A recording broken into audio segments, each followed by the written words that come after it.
जय श्री कृष्णा। प्रिय दर्शकों, आप सभी का स्वागत है हमारे इस YouTube चैनल पर। दर्शकों, इन दिनों सनातन वर्सेस अदर ये आप बहुत देख रहे हैं। जिसको जो समझ में आता है सनातन के बारे में, सनातन धर्म के विषय में कुछ भी बोल देता है।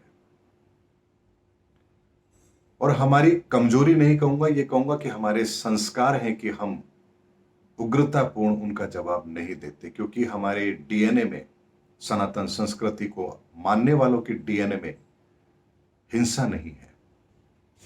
हम विरोध करते हैं लेकिन तरीके से करते हैं। अपना मत रखते हैं लेकिन शांति से रखते हैं।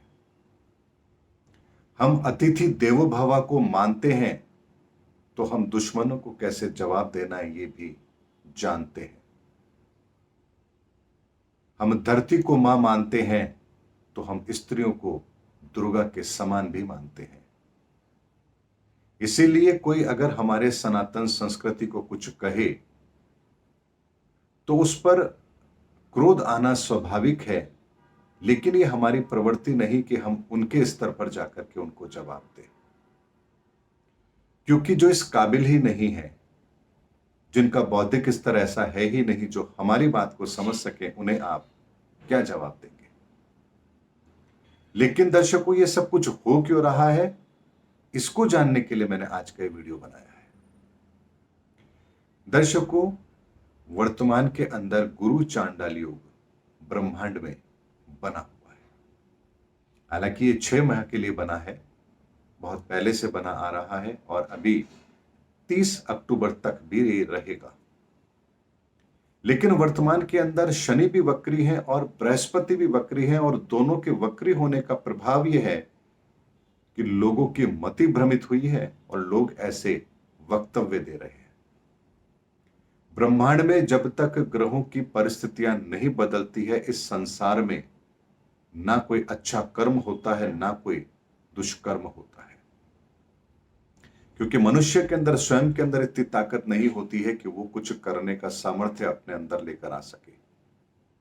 लेकिन जैसे आपके कर्म संस्कार होते हैं और जैसे ही आपको ग्रहों का वो साथ मिलता है, अच्छे या बुरे, आप उसी तरह के कर्म को करने के लिए प्रेरित होते हैं। और यहीं पर कर्म का सिद्धांत भी लागू होता है कि आप प्रेरित तो होते हैं, लेकिन आप स्वयं को रोक भी सकते हैं। जैसे रावण भी विद्वान था, लेकिन उसके अपने कर्म संस्कार कुछ ऐसे भी थे जो उसे कुछ बुरा करने के लिए प्रेरित भी करते थे, और यही कारण था कि उसने माता सीता का हरण किया। लेकिन वो चाहता तो अपने आप को उस कर्म को करने से रोक सकता था। दुर्योधन भी अपने आप को रोक सकता था, लेकिन उन्होंने नहीं रोका।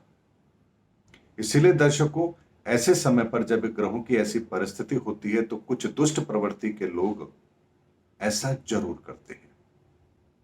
अब आपके मन में प्रश्न आ रहा होगा कि अगर ऐसा है तो जो अपराध करते हैं फिर उन्हें अपराध की सजा क्यों मिलेगी, क्योंकि वो तो ग्रहों के प्रभाव में आकर ऐसा कर रहे हैं। तो इसका जवाब भी मैं आपको देता हूं। जब तक आपके प्रारब्ध में, यानी कि आपके पूर्व जन्म के कर्म संस्कारों में पाप कर्म इकट्ठे नहीं होंगे अधिक, तब तक आप दुष्प्रवृत्ति के लोगों के संपर्क में भी नहीं आएंगे। आप दुष्ट कर्म को करने के लिए प्रेरित भी नहीं होंगे, और आप जब प्रेरित नहीं होंगे तो आपका वो परिणाम भी आपको प्राप्त नहीं होगा।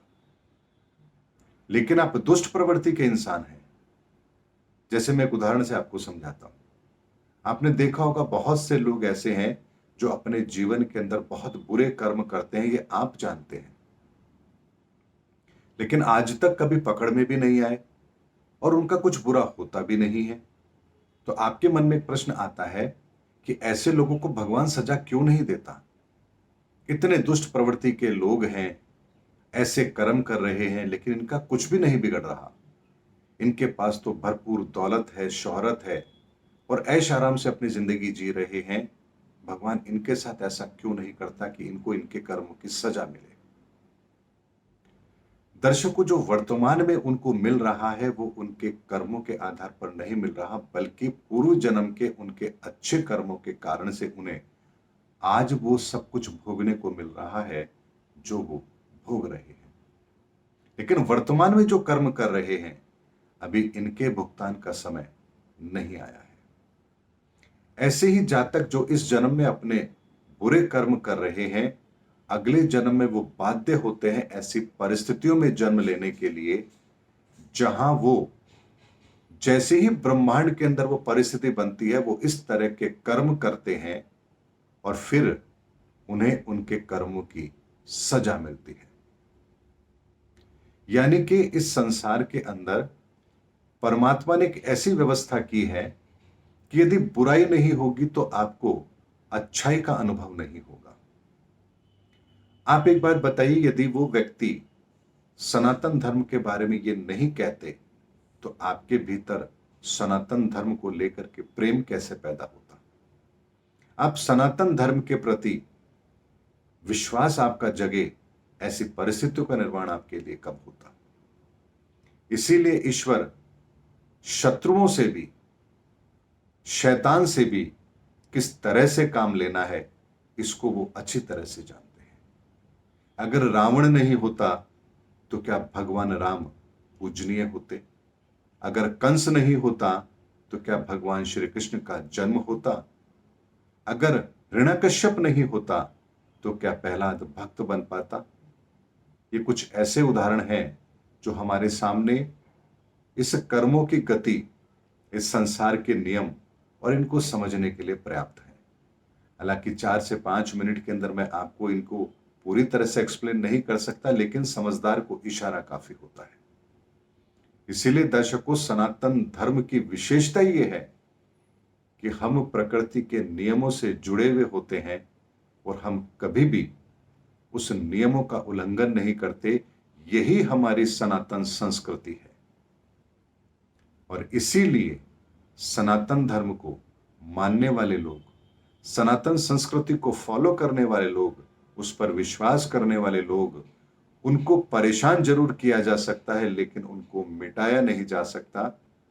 न जाने कितनी सल्तनें आई, कितनी सल्तनें चली गई, कितने लोग आए, कितनी सभ्यताएं आई, कितनी सभ्यताएं चली गई, लेकिन सनातन संस्कृति इस सृष्टि के आरंभ से थी और इस सृष्टि के अंत तक रहेगी। इसलिए ऐसे लोगों की मति भ्रम के लिए सिर्फ एक ही बात कही जा सकती है, हे ईश्वर इन्हें सद्बुद्धि दीजिए, क्योंकि ये नहीं जानते कि ये क्या कर रहे हैं। और ऐसे लोगों का यही काम सनातन संस्कृति को मजबूत करने का भी काम करता है। इसीलिए ऐसे लोगों का पुरजोर विरोध हमें करना चाहिए, लेकिन अहिंसात्मक तरीके से करना चाहिए, ज्ञान के द्वारा करना चाहिए। यानी हम अपनी सनातन संस्कृति की अच्छाइयों को जितना दुनिया के सामने ला सकेंगे, उतना ही दूसरे लोगों को इस समझने पर मजबूर होना पड़ेगा कि इस सनातन संस्कृति की विशेषता क्या है। जैसे कहते हैं कि यदि आप मार्केट में कोई चीज लेने जाएं और कोई दुकानदार आपको कहे कि देखिए इस चीज में जो आप लेकर आए हैं इसमें ये खराबी है, ये खराबी है, ये खराबी है, तो आपका मत नहीं बदलेगा। लेकिन यदि उसकी जगह वो ये कहे कि आप जो चीज लाए हैं उसके अलावा ये देखिए मेरे पास भी एक चीज है जिसमें ये खूबियां हैं, तो जब आप अपनी उस चीज की खूबी उसके सामने रखते हैं, तब वो व्यक्ति विवश होता है अपनी उस चीज को छोड़कर आपकी चीज को स्वीकार करने के लिए। और यही सनातन संस्कृति की विशेषता है कि इसमें समय समय पर मॉडिफिकेशन होते रहे हैं, अलग अलग समय पर पुराणों की रचना होती रही है, हमें नया ज्ञान इस संसार को मिलता रहा है, हमने और बेहतर तरीके से प्रकृति को समझा है, हमने और बेहतर तरीके से ईश्वरीय शक्ति का उनका अनुभव किया है। और यही कारण है कि लाखों वर्षों से हम इस संसार में हैं और लाखों वर्षों तक ये संस्कृति संसार में रहेगी। हम रहें या ना रहें, लेकिन इस संस्कृति को मानने वाले लोग, ये धर्म, ये सदैव रहेगा। इसीलिए हमें गर्व होना चाहिए हमारी संस्कृति पर, हमारी सनातन संस्कृति पर। और यही तो समय है जब युग परिवर्तन का समय है तो हमें अपनी अच्छाइयों को, अपने विचारों को लोगों के सामने तो रखना पड़ेगा, क्योंकि लोग कंपैरिजन तो करेंगे। एक व्यक्ति यदि किसी विषय में कुछ कहता है तो सर तन से जुदा जैसे नारे लगते हैं। वहीं हमारी संस्कृति को कोई कुछ कहता है तो हम बड़ी सौम्यता के साथ, सभ्यता के साथ, तार्किक शब्दों के साथ हम उसका जवाब देते हैं। ये लोग समझते हैं, देखते हैं, कंपेयर करते हैं, और ये भी हमारे सनातन संस्कृति की एक विशेषता है, जिसे बहुत सारे लोग दुनिया के खुली आंखों से देख रहे हैं और कंपैरिजन कर रहे हैं कि वास्तव में सनातन धर्म की विशेषता क्या है। इसलिए दर्शकों, कहीं कोई आहत होने की आवश्यकता नहीं है। अभी अक्टूबर तक ऐसे बहुत सारे बयान आएंगे, अलग अलग जगह से आएंगे, अलग अलग तरीके से आएंगे, अलग अलग लोग देंगे। ये उनका काम है, उन्हें करने दीजिए। और एक बात मैं विशेष तौर पर और बताता हूं, जितने भी जातक इस समय पर ऐसे बयान दे रहे हैं, निस्संदेह उन सब की कुंडलियों में गुरु चांडाल योग बना हुआ है। और गोचर का गुरु चांडाल योग जब बना हुआ है तो वो व्यक्ति अपने मति भ्रम के कारण से ऐसे दुस्साहस जरूर करेगा। उम्मीद करता हूं दर्शकों, मेरा वीडियो आपको जरूर पसंद आया होगा। अगले वीडियो में आपसे फिर भेंट होगी, तब तक हमारे चैनल पर बने रहिए। जय हिंद, जय भारत।